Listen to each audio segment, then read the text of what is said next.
run na naman na ako. Try to hit siguro 10 kilometers today. So, coming from Star Mall, papuntang SM Tungko, balikan. So, may 10 kilometers din yun. So, as of now, medyo nag-warm up pa lang ako. So, tamang walking muna. Tapos, maya-maya, tatakbuhin ko na. Ang mahirap kasi dito, maraming elevation. So, hopefully, na tawag dito, maisab-1 ko sana, pero duda ako. Hindi ko maisasab-1 to kasi grabe yan, mga elevation. Palabas pa lang ako. Ewan ko pa dun mamaya sa mga dadaanan ko pa. Hitting now the road. Iba ang vibe dito, lamig. So mas maganda mag-jogging, mas makakatagal. As of now, highway na, dire-diretso na to.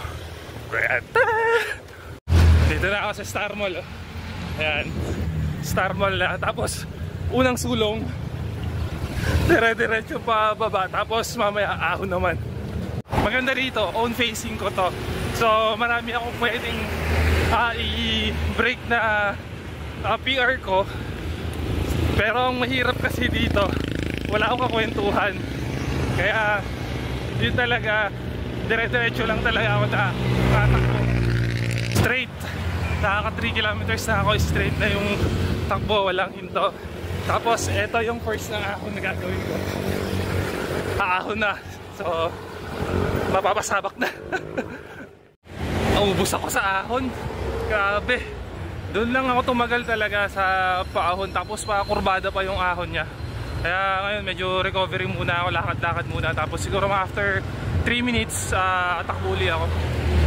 Pagod. Nahit ko na. Nandito na ako sa SM Tungko.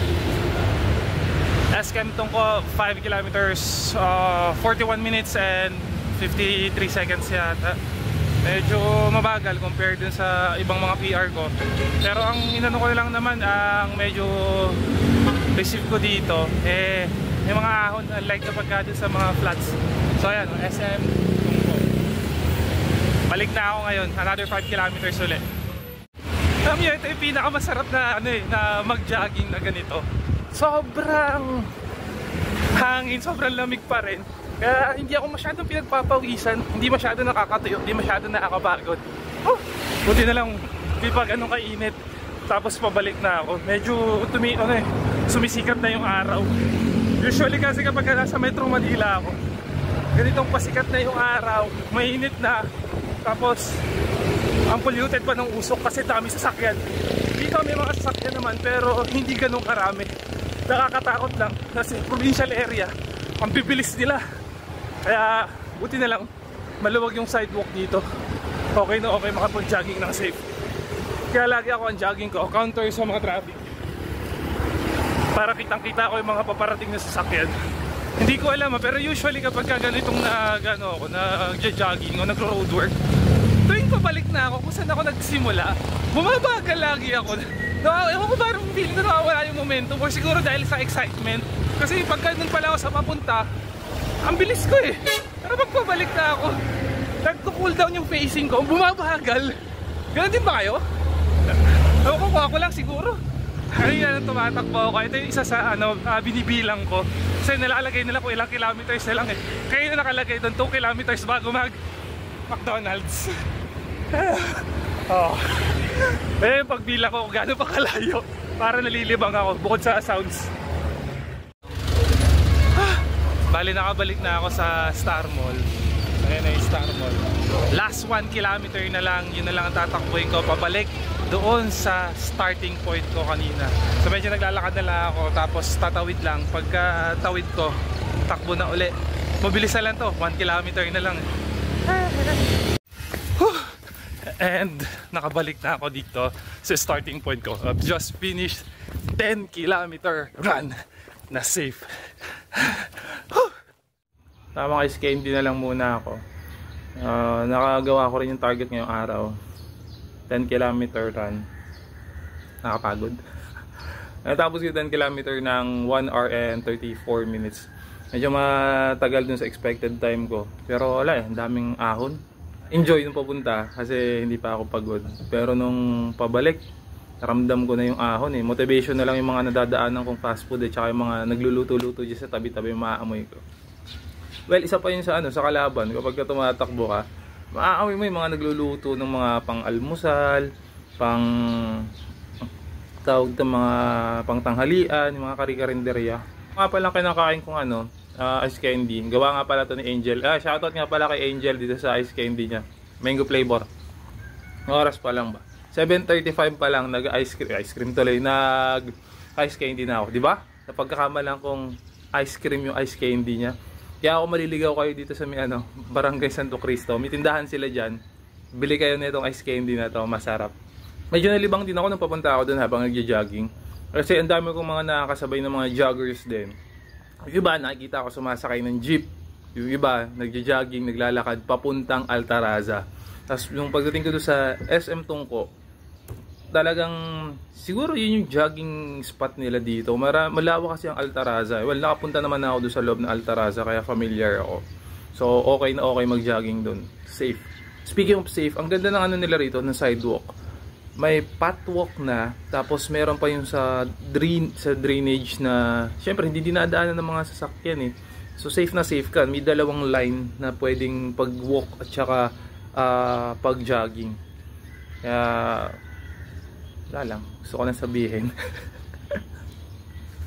Bukod dun sa sa mga naamoy kong pagkain kanina, isa sa mga struggles ko kapag nagja-jogging ako, lalo-lalo na rito, is ang daming asosasyon, yung asosasyon ng mga aso, yung maraming aso.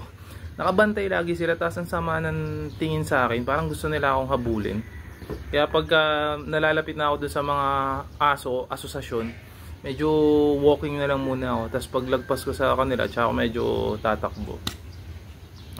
Ewan ko ba kung bakit gusto nilang manghabol. Hindi ko alam kung hahabol ba sila o sasabay lang silang tumakbo sa akin. Okay lang sana kung sasabay eh. Mahirap, baka kagatin ako sa puwet eh. Hindi lang pala mga joggers, meron din ako mga nakikita mga bikers. Naalala ko yung sarili ko nung active pa ako sa pagbabike eh. Kasi from Quezon City, nagbabike kami papuntang Bitbit or sa Bakas. Ganun kalay, dito rin kasi nagiging daan namin. Kaya naalala ko yung mga panahon na medyo batak pa sa bike. Ngayon, feeling ko pagka nagbike ako, halhal na kaagad eh. Grabe rin kasi mga dito, mga elevation. Even nga sa pagja-jogging eh. Pero para sa akin mas gusto ko yung elevation kaysa yung pa-down. Ang hirap kasi pagka palusong. Timing na timing din talaga yung pagja-jogging ko. So I've started 6 AM or 6:15. Mga ganong oras. Tapos natapos din ako ng mga past 7 na rin. Pero okay din naman kasi hindi ganong kainit at hindi ganong kasakit sa balat yung jogging ko ngayong araw na to. Siguro hanggang dito na lang itong random vlog na to. Wala na rin, ubos na rin yung kinakain kong ice candy.